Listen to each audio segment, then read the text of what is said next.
Hey guys, welcome back. Delta Play Gaming back with some more God of War 1. Now, in the last episode, we started our discussion about Artemis and Apollo, and then we left off pretty much where the first version of the Artemis and Orion story about him being, accidentally shot, killed, and she felt bad about it, so she threw him up into the stars to always be remembered. Now, the second version, there's actually not just two, which typically there's usually about two. This one there are three, you can almost kind of say four. So, in this version, Orion is kind of being a little Harvey Weinstein-ish and trying to have his way with Artemis. And she's like, nope, I ain't having any of that. So here's just a bunch of arrows in your face. And she ends up shooting him with a bunch of arrows and killing him. And that's kind of how that version just goes.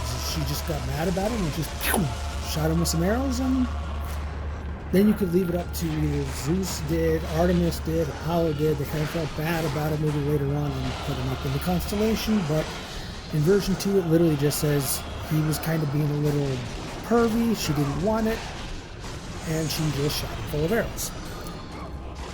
Now, in the third version, Artemis and Orion they're just hunting buddies.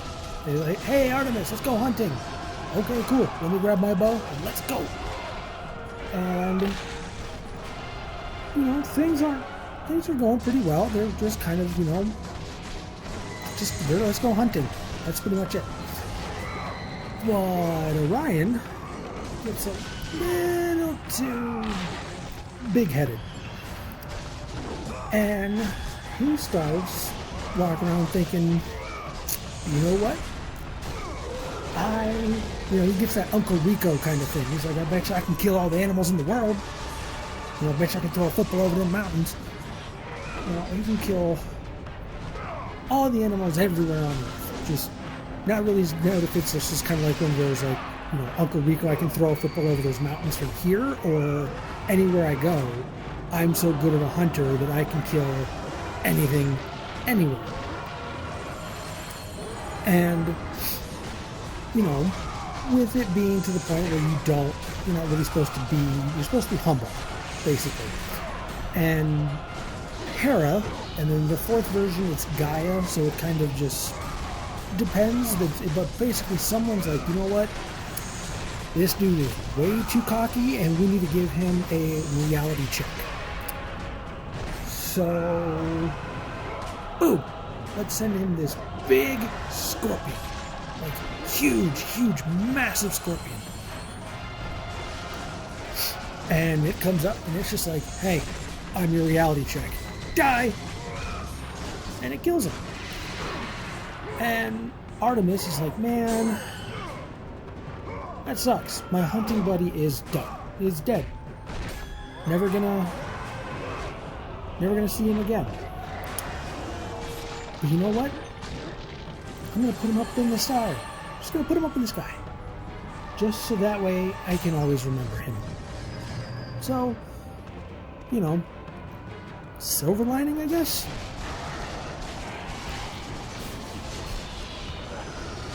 And there's also, I don't know the name of it, but there's also the Scorpion constellation, which is also associated with Orion. I don't know how close they are in our constellation, in the night sky, but the Scorpion and Orion are supposed to be, the Scorpion killed Orion, and Orion is up there.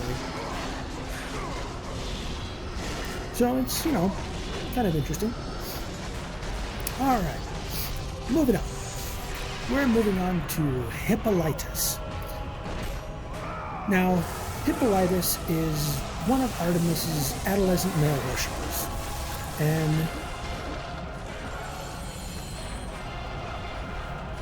so the Euripides Hippolytus basically is just this dude young man, who just, all he wants to do is he just wants to hunt in the forest, never grow up,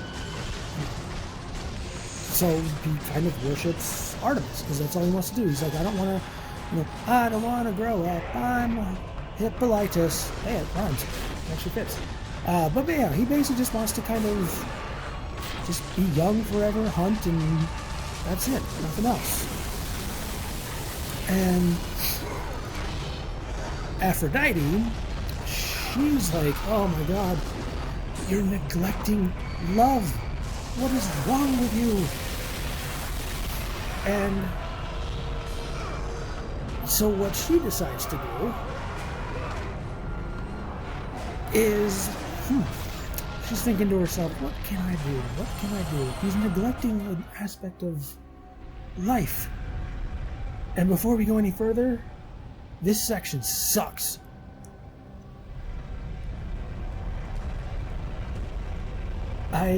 There's an achievement for this, for getting up through here without getting hit by any of these spikes. So, yeah. So anyways, so Aphrodite, she's like, hey, you're avoiding love, da-da-da-da. So she makes his stepmom, Phaedra, fall in love with him. I took a hit, and I'm going to reset. Because I want to try and get that trophy so that way I don't have to worry about it later on when I do my platinum run for whenever I'm missing any other trophies. Anyways, so, Phaedra's like, hey stepson, how you doing? And he's like, no. Just no. Because you're my stepmom, and, this is how a lot of pornos start. So she was like, oh, okay, so since you don't find me hot enough and you're not gonna, get in bed with me, guess what? You raped me. She accuses him of rape. And doesn't go well.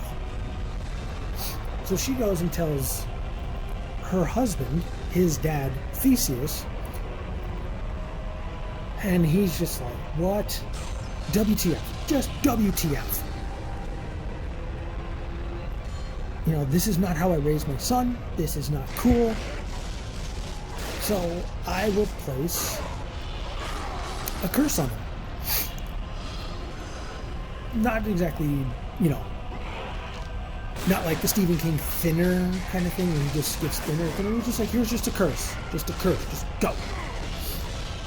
So eventually, it's not an immediate, you'll 7 days kind of deal. It just eventually, down the road, Hippolytus is, just riding along in his chariot with his horses, and Poseidon, whether of his own volition or not, spooks the horses, and the horses freak out, and they end up running around, and they end up trampling Hippolytus, and he dies. So Artemis is like, come on. He was an innocent kid. All he wanted to do was just, he just wanted to hunt. He didn't want to have any strife with anybody. He just wanted to, just hang out. Be cool. So Artemis promises, she's like, okay, here's what all these women are going to do. Here's what you will do. You will remember him in the marriage rituals, which is kind of weird because Hippolytus was like, I don't want to marry, I just want to go hunt. And so it's kind of like a, oxymoron in a way. And the way that they would mourn him, that's how they would remember him, by mourning him in a way, by the end of their youth as well as their virginity. So, when that's kind of how they used to see it, is like when you get married, you're now an adult.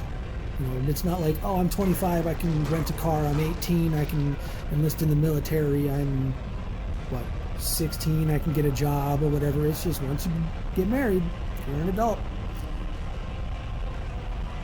And it also kind of shows a way to like address the conflicting feelings of marriage, where, again, because Hippolytus didn't really want to get married, but, you know, it's a way to preserve and to remember him, where it's like, I'm conflicted, but it's for the better good. It might be, you know, our parents, you know, marriage by family, so that way our wealth becomes bigger or something to that effect, but at the same time, I kind of want to stay young and beautiful and a virgin and not have to worry.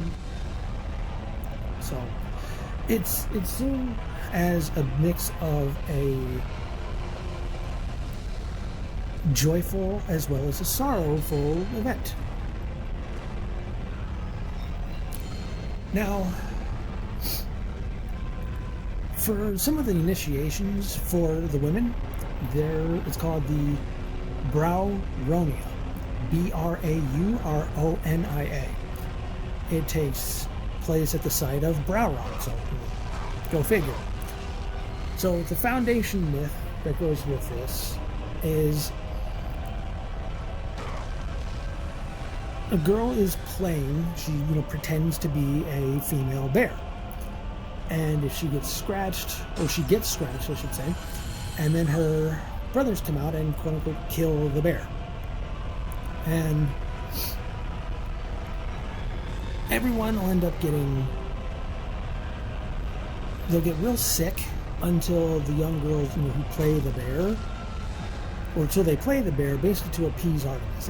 It's a strange kind of initiation to kind of appease and appeal to Artemis, to kind of get her to be like, oh, you've done this? Okay, here's the initiation.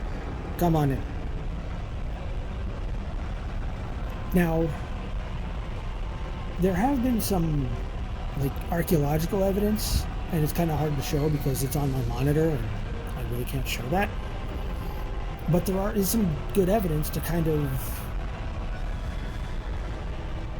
show kind of what's going on, because that's kind of basically all we really have are vases, paintings, wall murals, stuff like that. And there have been these statues or statuettes and vase paintings that suggest the girls were anywhere between 5 to 16, because maybe around 16 that's when you're marriage eligible. But it's not really known, or at least I don't really know. And some of the activities that are seen and shown on these statues and vase paintings, there are girls who are running, they're dancing, maybe offering up toys or something in ways to kind of appeal and appease Artemis in order to bring them into her cult. Now, the girl who is, playing the bear, they symbolically die. And basically what that means is it's kind of where, so, rawr, rawr, rawr, I'm a bear. Oh, I'm dead. So it basically puts it as the undomesticated, the wild rebelliousness is going away. You're not that rebellious teenager anymore. You're becoming an adult. And it's supposed to be someone who is transforming themselves from being that, the rebel teen into a domestic person, a domesticated woman who's readying herself for marriage and domestic life.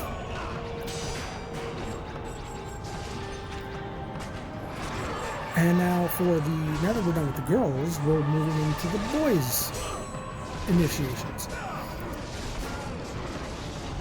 And the war, it's the Artemis Orthia is the initiation. And the war at the Temple of Artemis Orthia is near Sparta. And afterwards, everyone falls ill, and the oracle says it must be cleansed with blood. And instead of, hey, we need blood, so go kill Dave. basically when the boys come up to the door of the temple, they are whipped or flogged until it draws blood. So it's just, you just get enough to draw some blood, and there you go. Now, the whipping, the way that there's regulations for it, and this is weird. So, if there's a statue that weighs down the priestess's hand, boys are ended up whipped even more. Which, I'm not really, I guess it's one of those, you have to make a statue that doesn't weigh, that's like, it's heavy enough, but it doesn't weigh the priestess's hands down. Which to me kind of makes me think it's more of it's not keeping her in place, where she's not, it's not a symbolic gesture of, because the fact that your hands are pinned down, you can no longer leave that wild, undomesticated state. You'll always be that forever. Excuse me. So, now, when the boys are whipped, they're told, laugh.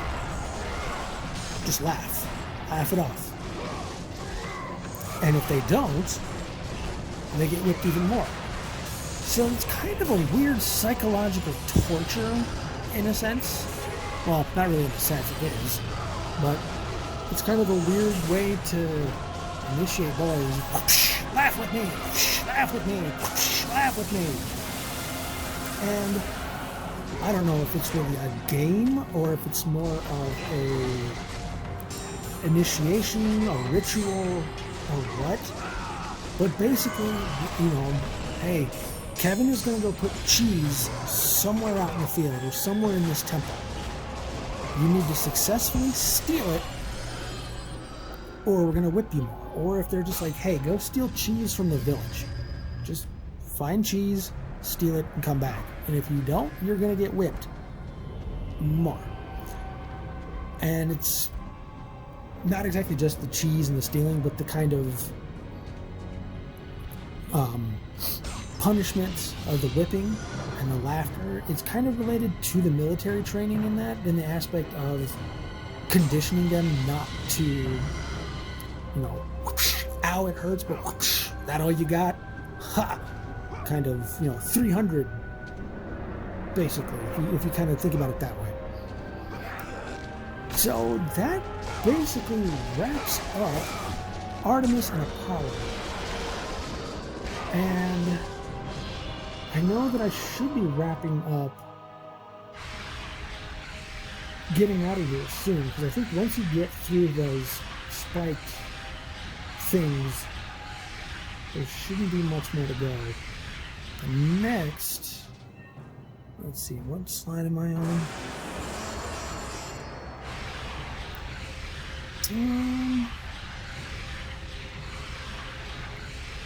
We'll try it. Well, no, I'll leave it. We'll just play this out, and I will start Apollo in what will be the last episode next time, because once we get out of here, we just have to fight Ares.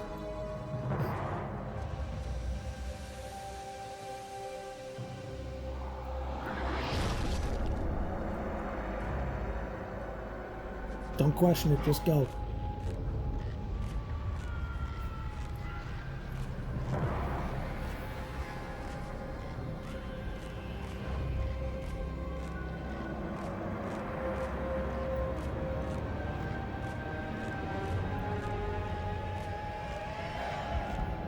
Climbing up the rope.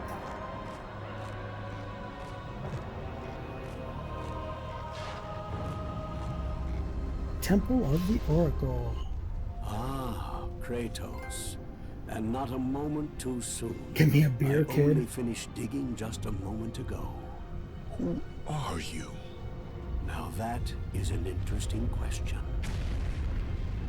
But for now, you must hurry. Athens And needs if I you. remember right, How did you know I was... Athena isn't the only god keeping watch on you, Spartan. Complete your task, Kratos, and the gods will forgive Should be your a sin. save point right around here. Yep, right there. Alright, that's going to do it for this episode, you guys. This is the penultimate episode, so I will see you guys in the next video, and we will wrap up God of War.